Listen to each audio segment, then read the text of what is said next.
성도가 언어 생활이 온전해지지 않고는 신앙생활을 바로 하기가 어렵다 하는 이야기입니다.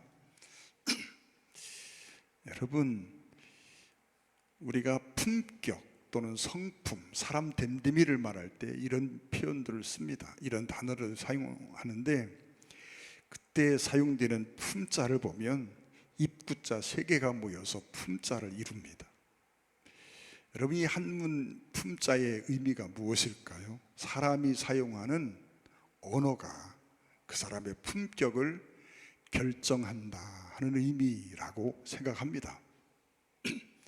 말하는 것이 중요하다고 하는 건 더 말할 필요가 없을 것 같습니다. 우리 속담에도 보면 언어에 관한, 이 말에 관한 속담이 유독 꽤 많이 있습니다. 그것은 말이 그렇게 중요하다라고 하는 것이죠. 근데 그렇게 중요한 말인데도 말을 온전히 하기가 어렵답니다. 여러분, 우리 속담 몇 가지만 살펴보면 여러분, 중마고우도 말 한마디에 헤어진다, 이별한다 하는 말이 있어요. 어려서부터 그렇게 자별하게 지낸 친구도 말 한마디 때문에 헤어진다는 거예요. 또 침묵은 금이다 그럽니다. 여러분, 침묵, 사람이 말하지 않고 벙어리처럼 꾹 다물고 있으면 얼마나 답답합니까? 그런데 우리 속담은 침묵이 금이라고 말합니다. 왜요? 말을 잘하기가 어렵다 하는 얘기지요. 그래서 말을 하다 보면 실수가 많기 때문에 차라리 침묵이 금이다 말하는 것 같습니다. 발 없는 말이 천리 간다 하는 말도 있고, 입찬 말은 무덤에서나 해라 하는 말이 있어요. 입찬 말이 뭡니까? 입찬 말이라는 건 칭찬하는 말, 높이는 말, 자랑하는 말, 이런 말입니다. 다른 사람을 칭찬하거나 높이는 걸 이야기하는 것이 아니라 자기 자신의 자랑을 하는 말, 자기 자신을 높이고 자랑하는 얘기입니다. 이런 말은 죽어서나 하라는 얘기입니다.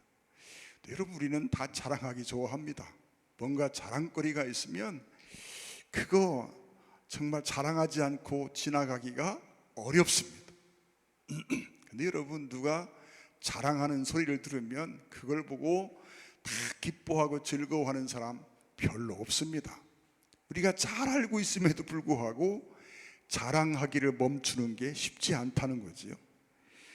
또 여러분, 발 없는 말이 천리 간다는 말도 있고, 벽에도 귀가 있다는 말이 있고, 또는 여러분, 말 한마디로 천냥빚을 갚는다. 또 입은 삐뚤어져도 말은 바로 하라고 말합니다.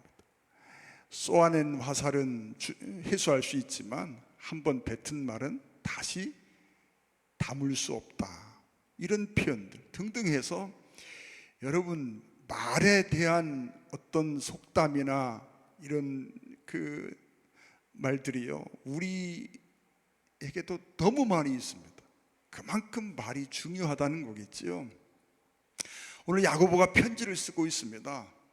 그런데 그 교회들이 말 때문에 많은 어려움을 겪고 있다는 걸 알 수 있습니다.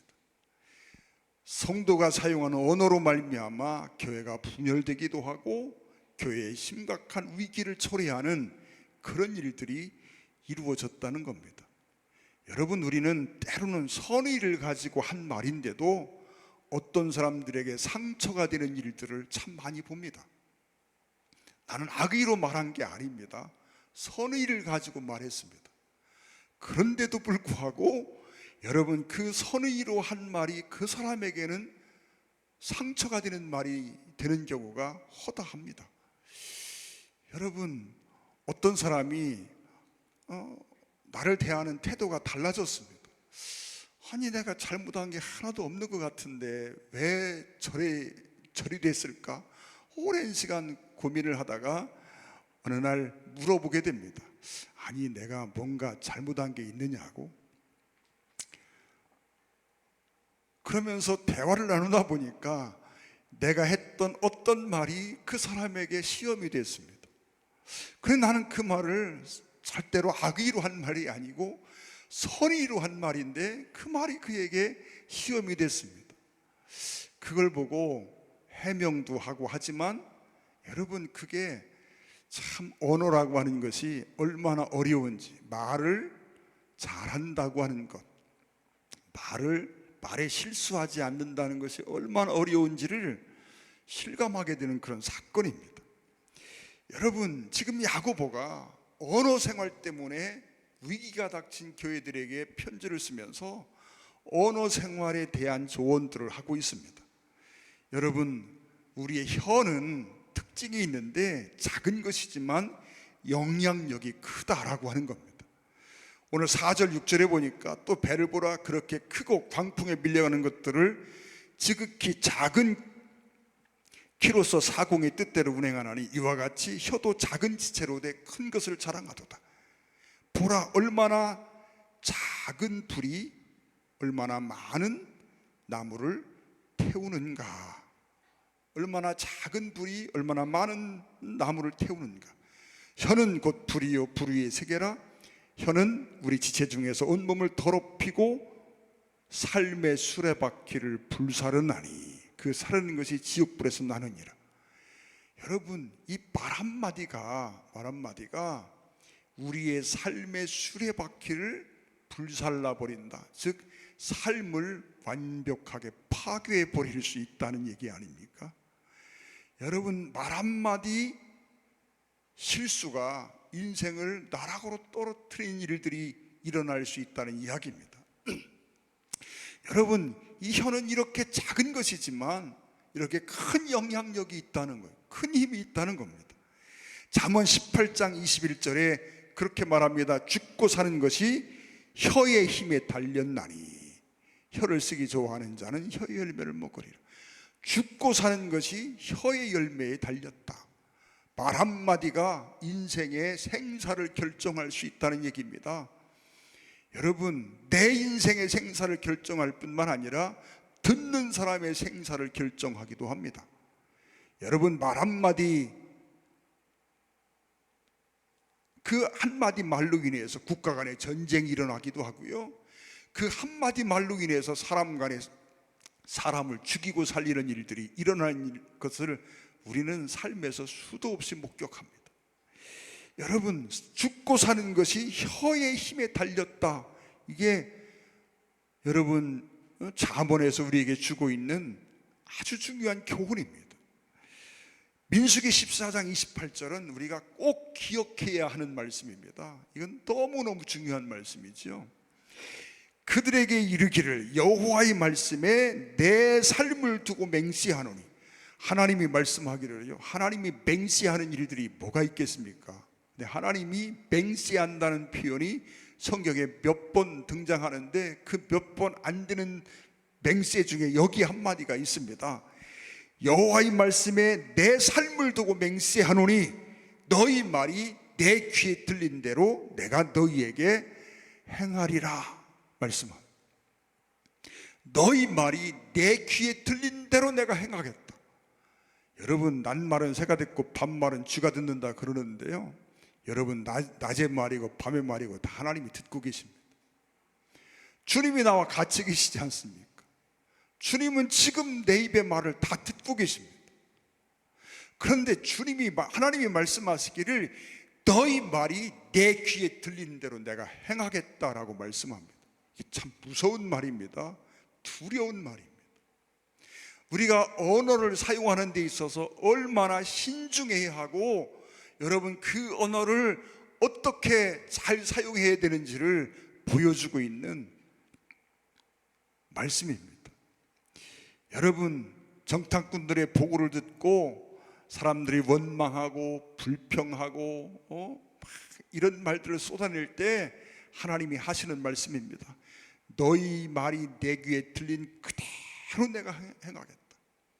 여러분, 하나님이 그 맹세를 지키십니다. 이후 38년 동안 그 이스라엘 백성들이요, 광야에서 죽을 고생하다가 여호수아와 갈렙 빼놓고 20살 이상 되어 애굽을 나온 사람 중에는 다 광야에서 죽습니다. 가나안 땅 가기 위해서 애굽을 나왔는데 여호수아와 갈렙 두 사람만 20살 이상 되어 나온 자 중에 가나안 땅에 들어가고 나머지는 다 광야에서 고생하다 죽었다는 얘기입니다. 여러분, 그들이 내뱉은 불평의 언어들, 그들이 내뱉은 원망의 언어들, 그것들이 결국 그들의 인생을 그렇게 결정했다고 말씀하고 있습니다. 여러분, 사람을 세우기도 하고 파괴하기도 하는 것이 언어입니다. 여러분, 그 언어는 나를 세우기도 하고 나를 파괴하기도 하지만 듣는 사람을 세우기도 하고 파괴하기도 합니다. 뇌과학자들이 하는 말이 있습니다. 사람의 뇌 속에는 약 230억 개 정도의 뇌세포가 있답니다. 그런데 그 뇌세포의 98%가 사람의 언어에 아주 민감하게 반응한답니다. 230억 개의 뇌세포 중에 98%가 사람의 언어에 민감하게 반응한다는 이야기는 결국 언어가 우리 삶의 전체에 얼마나 지대한 영향을 끼치고 있는지를 증명해 주고 있는 이야기입니다. 여러분, 언어 중추신경이 우리의 모든 삶에 영향을 끼친다라고 하는 말입니다. 잠언 12장 13절에 그렇게 말합니다. 악인은 입술의 허물로 말미암아 그물에 걸려도 의인은 환난에서 벗어나느니라. 사람은 입의 열매로 말미암아 복록에 족하며, 사람은 입의 열매로 말미암아 복록에 족하다.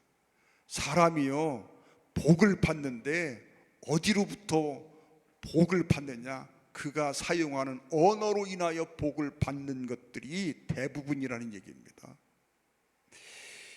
여러분, 사람의 말은 이렇게 놀라운 영향력을 가지고 있습니다. 근데 여러분, 선하고 아름다운 말도 영향력이 있지만 악하고 여러분 이 나쁜 언어에도 영향력이 있습니다. 로마서 10장 13절 16절에 보면 여러분 복음을 전하는 부분들에 대해서 말씀하고 있습니다. 여러분, 우리가 쓸 수 있는 언어 중에 가장 아름다운 언어가 있다면 복음을 전하는 것이 아닐까요? 여러분, 우리가 전한 복음 한마디가 한 사람의 인생을 지옥에서 천국으로 옮길 수 있습니다. 여러분, 세상에 가장 위대한 능력이라고 생각합니다. 한 사람의 인생이 영원한 지옥에 떨어질 수밖에 없는데 그 인생을 천국으로 바꿀 수 있다. 여러분, 세상에 이렇게 엄청난 능력이 어디 있습니까? 마태복음 10장 12절 13절에 그렇게 말씀합니다. 주님이 말씀하셨습니다. 또 그 집에 들어가면서 평안하기를 빌라. 그 집이 이 합당하면 너희가 빈 평안이 거기 임할 것이요, 만약 합당하지 아니하면 그 평안이 너희에게로 돌아올 것이니라. 어느 집을 방문하면 그 집을 방문할 때 평안하기를 구하라 하는 이야기입니다. 평안하다는 말이 무엇입니까? 정신적으로나 환경으로나 물질로나 모든 면에서 안정적이고, 여러분 그런 부분들을 이야기하고 있지 않습니까?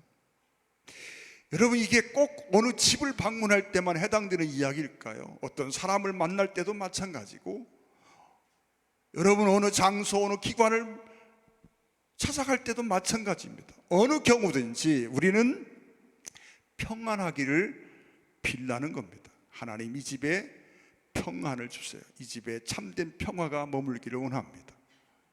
이 사람에게 정말 진정한 평안이 있기를 원합니다. 이 기관 속에 하나님의 평화가 있기를 소망합니다. 여러분, 이렇게 평안하기를 구하라는 겁니다. 그런데 우리가 그렇게 평화를 구하면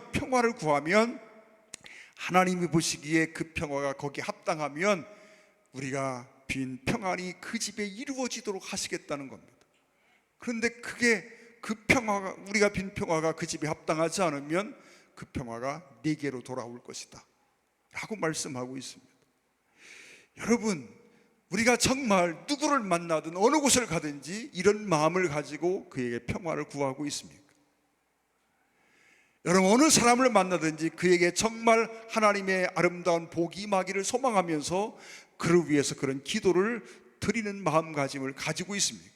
우리가 어느 집을 갈 때 들어가면서 이미 그 집에 이런 평화가 있기를 원하고, 이런 안정이 있기를 원하고, 이런 하나님의 복이 임하기를 소원해서 기도했다면, 여러분 그 안에 들어가서 나누는 대화가 얼마나 아름다워질까라고 생각해 봅니다.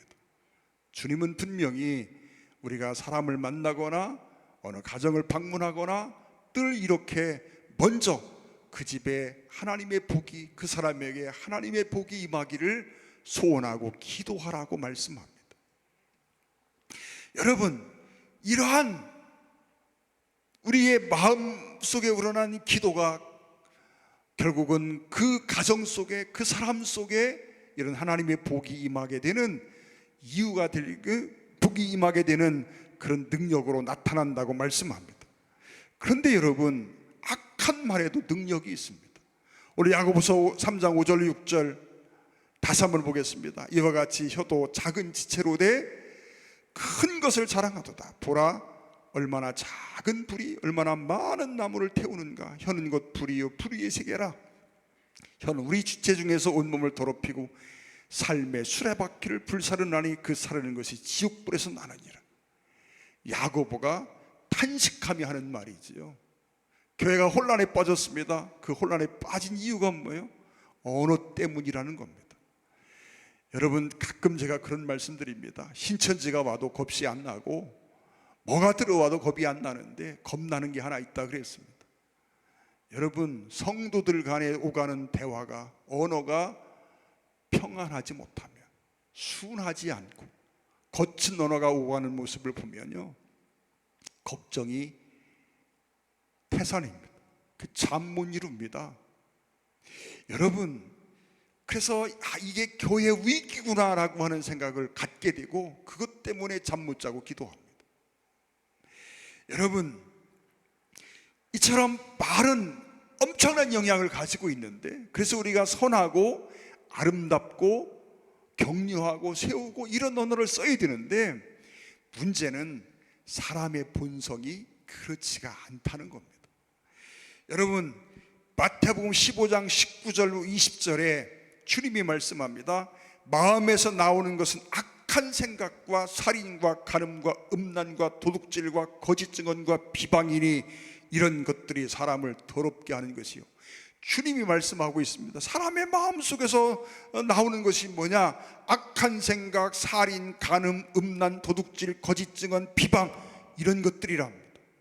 또 갈라디아서 5장 19절 21절에 보면 사도 바울이 우리의 본성을 이렇게 이야기합니다. 육체의 일은 분명하니 곧 음행과 더러운 것과 호색과 우상숭배와 주술과 원수 맺는 것과 분쟁과 시기와 분냄과 당기는 것과 분열함과 이단과 투기와 술취함과 방탕함과 또 그와 같은 것들이라. 바울이요, 쭉 열거하다가 다 못하겠으니까 또 그와 같은 것들이란 말합니다. 여러분, 이게 인간의 육의 본성이라는 겁니다. 그런데 육의 본성 속에 있는, 이 마음 속에 들어있는 이것들이 입을 통해서 나오는 게 자연스럽다는 얘기죠. 그래서 우리는 우리의 혀를 제갈 물리고 우리가 정말 신경 쓰고 조심하지 않으면 우리가 쓰는 언어가 이와 같은 것들이 되기가 십상이다 하는 말입니다. 여러분, 살면서 정치가의 언어들을 이렇게 한번 생각해 봅니다. 요즘도 마찬가지고 옛날도 마찬가지고 과거나 지금이나 아마 앞으로도 마찬가지일 것 같습니다. 사람을 세우는 언어, 누군가를 격려하는 언어, 누군가를 축복하는 언어 한마디도 찾아볼 수가 없습니다. 어떻게든 비난하고 비방하고 깎아내리고 중상하고 모략하고 날카롭게 후비고 파는 언어들만 가득 채워져 있습니다. 여러분, 그게 오늘 우리나라의 최고 지도자들 아닙니까? 근데 여러분, 나라의 최고 어른이고 지도자들이라고 하는 사람들의 언어가 언제나 이렇게 비판적이고 날카롭고 사람을 찌르고 여러분 죽이고 중상하고 모략하고 비방하고 이런 언어를 빼놓고는 쓰는 언어가 없다면 여러분, 이거 참 비극 아닐까요? 사람들이 뭘 보고 뭘 본을 받으며 살겠습니까? 대체 가장 불쌍한 그룹이다, 가장 불쌍한 사람들이다 하는 생각을 해보게 됩니다. 여러분, 가끔 연속곡을 보는 경우가 있습니다. 소위 막장 드라마라는 드라마가 사람들에게 인기를 끄는 드라마더라고요. 근데 여러분, 그 드라마들을 보면 그들이 사용하는 언어가 어떤 언어입니까? 여러분, 전부 계산적이고 전부 중상하고 모략하고 뭔가 무슨 일을 꾸미고, 여러분, 이런 언어들로 가득 채워져 있는 것을 보게 됩니다. 여러분, 이게 그 속에서만 있는 현상일까요? 이게 일반적인 현상이 아닐까요? 이건 분명히 불행한 일입니다. 여러분, 3장 6절, 7절, 8절 우리가 보았습니다. 혀는 불이요 불의의 세계라. 혀는 우리 지체 중에서 온몸을 더럽히고 삶의 수레바퀴를 불사르나니. 삶의 수레바퀴를 불사른다라고 하는 말은 뭡니까? 삶을 온전히 파괴한다는 이야기 아닙니까? 여러분, 이런 언어가 지금 세상에 가득 채워져 있습니다. 우리가 매일 보고 듣는 언어가 이런 언어들입니다. 이건 참 불행한 일입니다. 그런데 여러분, 문제가 있습니다. 3장 8절에 보면 혀는 능히 길들일 사람이 없나니 쉬지 않는 악이요 죽이는 독이 가득한 것이라. 야고보의 진단입니다. 우리가 여러 종류의 짐승과 새와 벌레와 바다의 생물 이런 거 다 길들일 수 있는데, 그리고 지금까지 길들여 왔다. 그런데 도무지 길들이지 못한 게 하나 있는데 그게 혀라는 겁니다. 그러면서 결론을 내리기를 혀는 쉬지 아니하는 악이고 죽이는 독이 가득한 것이다. 이게 야고보의 결론입니다. 그런데 문제는 9절에 이것으로 우리가 주 아버지를 찬송하고 또 이것으로 하나님의 형상대로 지음을 받은 사람을 저주한다라고 말합니다. 마태복음 15장 18절에 그렇게 말합니다. 입에서 나오는 것들은 마음에서 나오나니 이것이야말로 사람을 더럽게 하느니라. 누가복음 말씀 보겠습니다. 6장 45절에 선한 사람은 마음에 쌓은 선에서 선을 내고 악한 자는 그 쌓은 악에서 악을 내나니 이는 마음에 가득한 것을 입으로 말함이니라. 여러분, 우리가 꼭 기억해야 되는 말씀이 있습니다. 마태복음 5장 22절입니다. 우리 같이 한번 읽어보겠습니다. 시작. 나는 너희에게 이르노니 형제에게 노하는 자마다 심판을 받게 되고 형제에 대하여 라가라 하는 자는 잡히게 되고 미련한 놈이라 하는 자는 지옥불에 들어가게 되리라. 여러분, 여기에 어떤 조건이 붙어 있지 않습니다. 다시 무슨 이야기냐면, 우리가 형제를 미련한 놈이라고 말하는데 실제 미련하고 실제 너무 답답해서 미련한 놈이라고 말할 수 있잖아요. 근데 여러분, 성경은, 주님은 뭐라고 말씀하느냐면 이유가 없습니다. 그 형제가 어떠하든 상관없이 그 형제를 향하여 미련한 놈, 또 라가, 여러분 라가가 욕인데 이런 사람은 다 지옥불에 들어가리라 말씀합니다. 야, 이게 참 무서운 얘기 아닙니까? 그래서 여러분, 우리가 사용하는 언어가 다른 사람을 파괴하는 것으로 끝나는 것이 아니라 그 언어는 결국 누구의 삶을 파괴하느냐? 나의 삶을 파괴한다는 겁니다. 내가 복을 받기를 원하고, 내가 하나님의 은혜를 입기를 원하고, 하나님의 사랑을 입기를 원하면 내가 쓰는 언어를 잘 선택해야 된다라고 하는 말입니다. 근데 문제가 있습니다. 말씀드린 것처럼 혀는 능히 길들일 사람을 없나니 쉬지 않는 악이다, 독이 가득한 것이다 라고 말합니다. 아니, 길들이고 싶은데 길들여지지가 않는다는 거예요.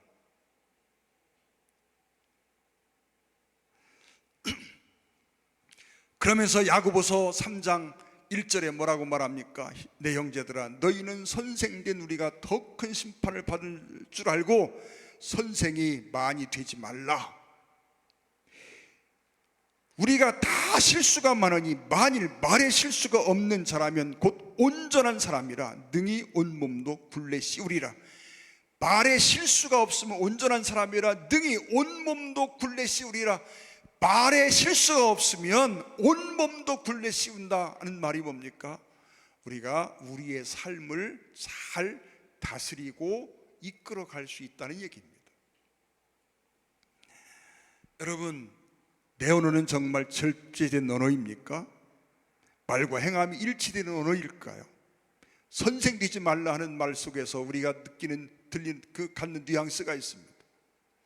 율법사들, 바리새인들, 율법에 정통한 사람들이고 율법을 가르치는 사람들인데, 그럼에도 불구하고 율법을 가장 많이 범하는 사람들이 그들이었다라고 하는 걸 우리는 잘 알고 있습니다.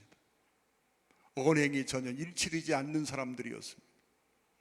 사랑하는 여러분, 하나님이 우리에게 언어를 주시는 능력을 주셨습니다. 다른 짐승에게는 없는 특별한 언어입니다. 왜 이런 언어를 말하는 능력을 주셨을까요? 이 언어를 통해서 우리는 하나님과 교제하고 서로의 교제를 이루며 살도록 하나님이 우리에게 이 기능을 주셨습니다. 그런데 이 교제를 위해서 우리에게 주신 이 언어가 사람을 파괴하고 하나님을 모독하는 일들로 나타난다면 이게 얼마나 불행한 일입니까? 여러분, 누가복음 11장 52절에 그렇게 말씀합니다. 화 있을진저 너희 율법 교사들이요, 너희가 지식의 열쇠를 가져가서 너희도 들어가지 않고 또 들어가고자 하는 자도 막았느니라. 여러분, 우리는 하나님 말씀대로 살고 싶습니다. 그런데 여러분, 우리는 율법사 비슷하게 말씀을 아는 것과 말씀대로 사는 것이 괴리가 있습니다. 야고보는 늘 이 부분에 대해서 말씀을 하고 있어요. 우리는 어떻습니까? 말과 언행이 일치되는 그런 삶을 정말 살고 있습니까? 우리가 우리의 혀를 잘 다스려서 우리의 언어가 아름답고 사람을 세우고 그런 영혼을 살리는 그런 언어를 쓰고 있습니까? 여러분, 시편 141편 3절에서 시인이 그렇게 기도합니다. 우리 한번 시편 141편 3절 말씀 같이 한번 기도하는 마음으로 읽어보겠습니다. 여호와여, 내 입에 파수꾼을 세우시고 내 입술에 문을 지키소서. 시인이 하나님 앞에 기도합니다. 하나님, 내가 정말 하나님 앞에 소원이 있습니다. 내 입에 파수꾼을 좀 세워주세요. 그리고 내 입술에 문을 좀 지켜주세요. 내가 말을 할 때 잘못된 언어를 사용하는지 좀 살피셔서 그러지 않도록 나를 좀 지켜달라고 기도하고 있습니다. 아마도 이 시인이 스스로 노력을 많이 해봤던 것 같습니다. 근데 내가 아무리 애를 쓰고 노력해도 그게 잘 안 되는 거예요. 그게 기도합니다. 내 입에 파수꾼을 좀 세워주세요. 그리고 내 입술에 문을 좀 지켜주세요. 여러분, 이것이 우리의 일상의 기도, 매일의 기도가 되기를 원합니다. 말씀드린 것처럼 여러분, 형제를 향하여 비련한 놈이라고 욕하는데, 라가라고 욕하는데, 나쁜 놈이라고 말하는데, 죽일 놈이라고 말하는데 거기에 설명이 안 붙어 있다니까요. 우리가 생각하는 저 마땅히 죽일 놈 같습니다. 마땅히 미련한 놈 소리를 들어야 됩니다. 그런데도 주님은 말씀하고 있습니다. 이유가 없습니다. 그런 말 쓰지 말라는 얘기입니다. 그런 말 쓰지 말라는, 그런 언어, 나쁜 언어 쓰지 말라는 얘기입니다. 제가 그런 예 드렸죠.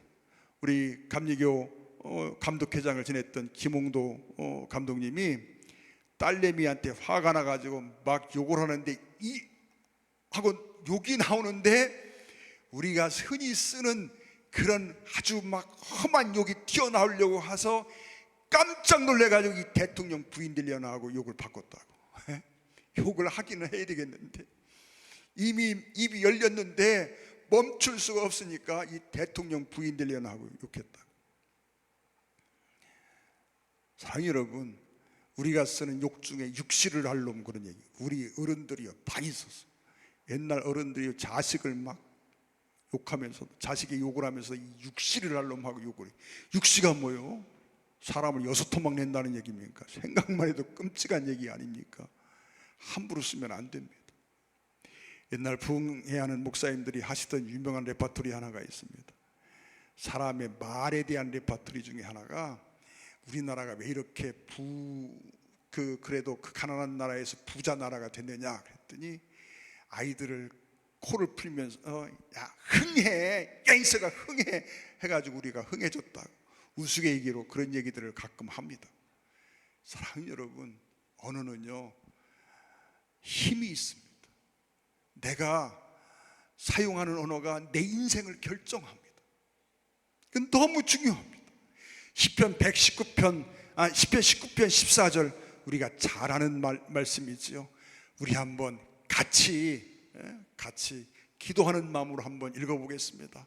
나의 반석이시요 나의 구속자이신 여호와여, 내 입의 말과 마음의 묵상이 주님 앞에 연락되기를 원하나이다.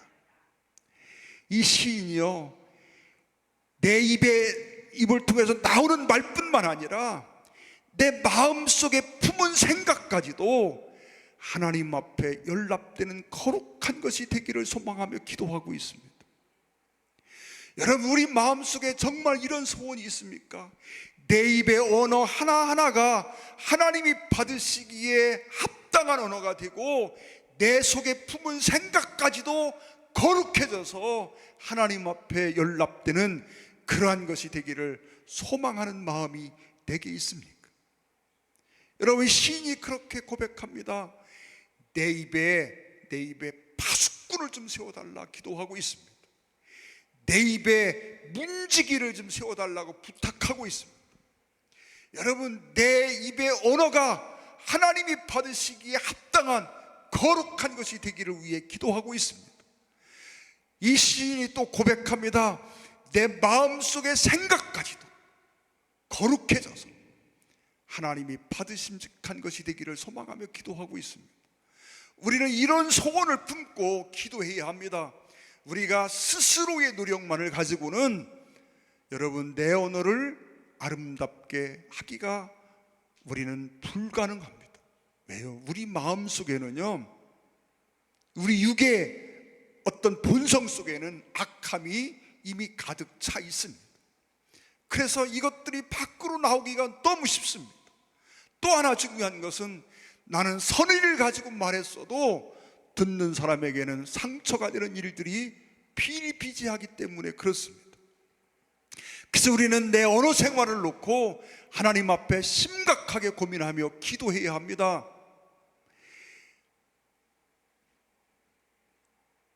시편 19편의 고백처럼 내 입의 말과 마음의 묵상이 주님 앞에 연락되기를 원하나이다. 내 입의 말과 마음속의 생각까지도 하나님의 은혜 가운데 다스림 받기를 기도해야 합니다. 여러분, 정말 하나님 앞에 내 입에 파수꾼을 세워달라고, 하나님이 내 입에 재갈을 물려달라고 기도해야 합니다. 여러분, 말에 실수가 없는 저와 여러분 되기를 소망합니다. 여러분, 거친 말, 더러운 말, 악한 말, 여러분 사람을 무너뜨리는 말, 이런 언어를 여러분 우리가 어떤 경우라도 사용하지 않을 수 있기를 소망합니다. 그래서 주님이 말씀한 것처럼 누구를 만날 때이든 어느 집을 갈 때이든 항상 먼저 그 사람의 평안을 위해서, 그에게 하나님의 거룩한 복이 임하기를 위해서 기도하고, 그 마음으로 사람을 만나고 교제하고 그런 모습을 보일 수 있기를 주의 이름으로 축원을 드립니다. 나는 사람을 살리는 언어 생활을 하고 있는지, 사람을 죽이는 언어 생활을 하고 있는지, 내 언어 생활을 한번 돌이켜보고 살펴보는 기회도 됐으면 좋겠습니다. 우리 한번 기도하겠습니다. 여러분, 기도하실 때 말씀을 생각하시고, 정말 하나님께서 내 입에 파수꾼을 세우시고 내 입에 문지기를 세우시고, 내가 쓰는 언어가 내 마음의 생각까지 거룩해져서 하나님께 드려지는 제물이 될 수 있기를 소망하며 기도하기를 원합니다. 7월 7일 우리 태신자 초청주의를 정하고 기도하고 준비하고 있습니다. 여러분의 태신자는 어찌 되었습니까? 그 태신자를 위해서 기도하겠습니다. 이런 제목으로 3분 동안만 함께 기도하시겠습니다. 할렐루야. 살아계시고 역사하시는 아버지 하나님, 정들이 이 시간 주님 앞에 간절히 기도합니다.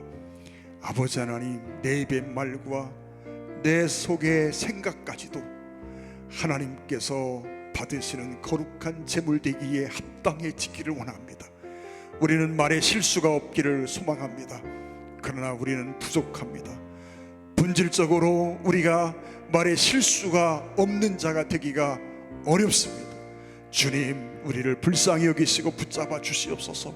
성령께서 항상 지켜주시고 감동해 주시고 내 언어 생활을 지도하시고 이끌어 주시옵소서. 파괴하는 언어를 쓰지 않게 하여 주옵소서. 무너뜨리는 언어를 쓰지 않게 하여 주옵소서. 상처 주는 언어를 쓰지 않게 하여 주옵소서. 사람을 살리고 격려하고 세우고 아버지 하나님 위로하고 복된 언어를 사용할 수 있는 우리가 되게 하여 주시옵소서. 우리 동성교회 모든 성도들이 오가는 대화가 아름답고 복되기를 간절히 소망합니다. 또한 아버지 하나님, 우리가 7월 7일 태신자 초청주의를 정하고 기도하고 있습니다. 우리가 태신자를 위해서 기도합니다. 그 영혼을 아버지 구원하기를 소망하며 기도합니다. 그 영혼 살리기를 소원합니다. 절대로 지옥 갈 수 보낼 수 없사오니 그 영혼들 기억해 주시옵소서. 우리 성도들의 헌신과 수고가 헛되지 않게 하시고 반드시 아름다운 열매로 나타나기를 소망합니다. 주님 도와 주시옵소서. 예수님의 이름으로 간곡히 기도 올리옵나이다. 아멘. 찬양 함께 하시겠습니다.